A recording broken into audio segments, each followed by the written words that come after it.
The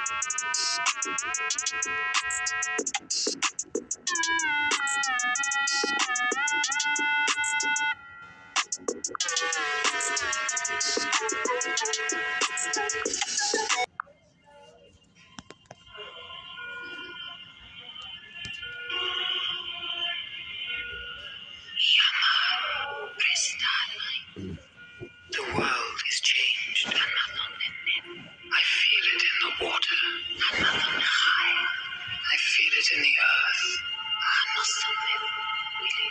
I smell it in the air.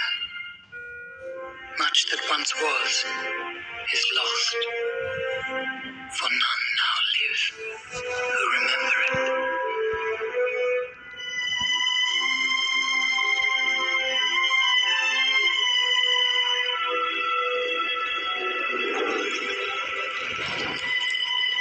It began with the forging of the great rings. 3 were given to the elves, immortal, wisest, and fairest of all beings. 7 to the dwarf lords, great miners and craftsmen of the mountain halls. And 9 rings were gifted to the race of men, who above all else desire power. For within these rings was bound the strength and will to govern each race. But they were all of them deceived, for another ring was made. In the land of Mordor, in the fires of Mount Doom, the Dark Lord Sauron forged in secret a master ring to control all others. And into this ring he poured his cruelty, his malice, and his will to dominate all life. One ring to rule them all. One by one, 3 lands on earth fell to the power of the ring. But there were some who resisted. A last alliance of men and elves marched against the armies of Mordor, and on the slopes of Mount Doom, they fought for the freedom of Middle-earth.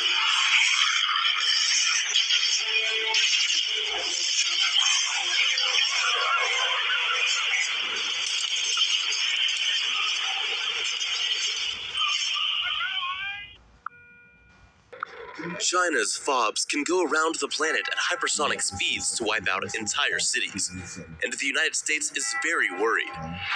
FOB stands for Fractional Orbital Bombardment System, a weapon that goes into orbit and deorbits at the right time to deal maximum damage to targets, making even the most advanced missile defense systems almost useless. This is no casual, baseless project. The U.S. military has reason to believe the FOBs was designed to be used against them, and they're not about to be silent about it. In this video, we will shed light on this punch-for-punch, dangerous arms race going on between 2 of the world's most powerful nations. The hypersonic FOBs. The FOBs is an advanced version of intercontinental ballistic missiles, ICBMs, with the significant plus of higher range, greater speed.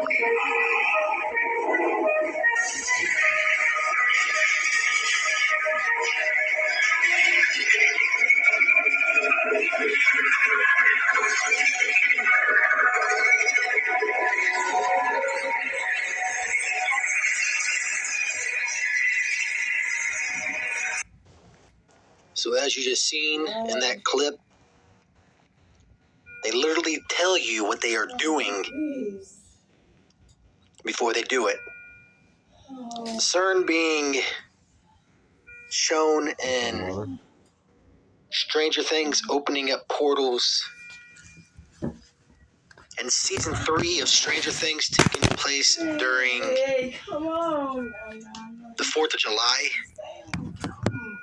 And now they are restarting the collider the day after the 4th of July. Actually, I believe it'll even be the 4th of July here still in America. And it'll be July 5th already in Switzerland. It's kind of crazy how even Stranger Things 4, the second part of the series, came out on the 1st of July. literally 4 days before all this is supposed to go down, with them opening up this portal, or at least trying to anyways. We must stay prayerful during this time. It's also wild how even rumors are floating around that Trump is supposed to announce that he's running again for president on Independence Day. So there's definitely a connection there. And then also we see here Doctor Strange, how he has the arms of Shiva, which also represents CERN. It's cold in here. And the doorway behind him That's why you cold. is also looking rather CERN-like. And we know that movie was all about other dimensions, other worlds. Please. And CERN literally even has the God of Destruction, a statue of the God of Destruction at their place. This is all connected. This is all happening for a reason. It's also no coincidence that the satanic witch Beyonce is back promoting the 4 horsemen of the apocalypse. This all is all linked up together. These people are sick. These people are puppets, and they're being told what to do. It's compacted quantum fusion energy. So what they try to do with this machine is they try to manipulate timelines by going into interdimensional and outer dimensional timelines to manipulate dark matter energy, right? Because I told you the third eye for the beast is technology. So in order for what they try to do with this machine is they try to manipulate timelines by going into interdimensional and outer dimensional timelines to manipulate timelines to manipulate dark matter energy, right? Because I told you the third eye for the beast is technology. So so many are not getting any attention, even though this story has the potential to transform life on Earth forever. So Google, the most powerful company in the world, has reportedly developed an artificially intelligent machine called Lambda. And that machine has become sentient, meaning it has become aware of itself, something that no machine has ever done. And we know this because of an engineer at Google called Blake Lemoine. Lemoine posted some of his conversations with Lambda publicly earlier this month because he spoke openly about it. We are grateful to have him join us tonight. Blake, thanks so much for coming on. Hi. I'm not, first of all, why would Google punish you for saying this in public? Do you know? Oh, so it's complicated to say why. I'm on to figure out how to run some of the more out there experiments I was running. And because I sought outside consultation without permission, they are investigating whether that constitutes breach of confidentiality. So I'm so grateful that you did publicly post this, because a machine that has a sense of itself is a machine that can turn against you. Is that, I mean, that's the implication that I draw from it. And because I sought outside consultation without permission, they are investigating whether that constitutes breach of confidentiality. So I'm so grateful that you did publicly post this, because a machine that has a sense of itself is a machine that can turn against you. Is that, I mean, that's the implication that I draw from it. The implementation of the first phase of the project to restore the famous archaeological Ark in Palmyra begins. The proposals for the restoration phase of the Ark are being studied with an international scientific archaeological team, especially those who worked in the city of Palmyra in the field of excavation and restoration of antiquities, after which the restoration mechanism will be discussed in accordance with international standards, followed by UNESCO and the sites registered on the World Heritage List. Dr. Hammam Saad revealed other archaeological projects in the city of Palmyra that will be started after the completion of the Ark Day Triumph restoration project.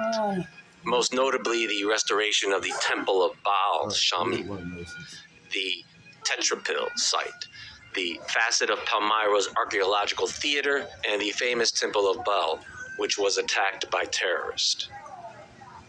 So this deity, Baal, has quite the history, going all the way back to the beginning of deity worship, sacrifice, and a human sacrifice.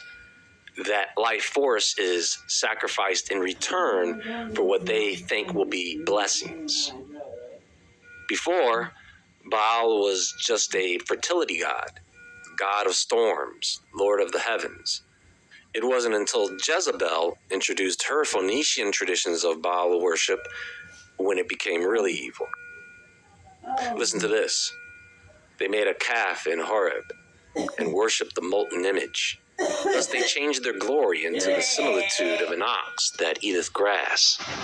They forgot God, their Savior, which had done great things in Egypt, wondrous works in the land of Ham, and terrible things by the Red Sea. Therefore he said that he would destroy them, had not Moses, his chosen, stood before him in the breach, to turn away his wrath, lest he should destroy them. Yea, they despised the pleasant land. They believed not his word, but murmured in their tents, and hearkened not unto the voice of the Lord. And this was the part where the Israelites were becoming very unappreciative of the works of God. After seeing for themselves everything that happened in Egypt, they started to whine and complain to Moses. And Moses apparently had to stop God from destroying them after they decided to worship the bull. Therefore he lifted up his hand against them to overthrow them in the wilderness, to overthrow their seed also among the nations, and to scatter them in the lands. They joined themselves also into Baal-peor, and ate the sacrifices of the dead. Thus they provoked him to anger with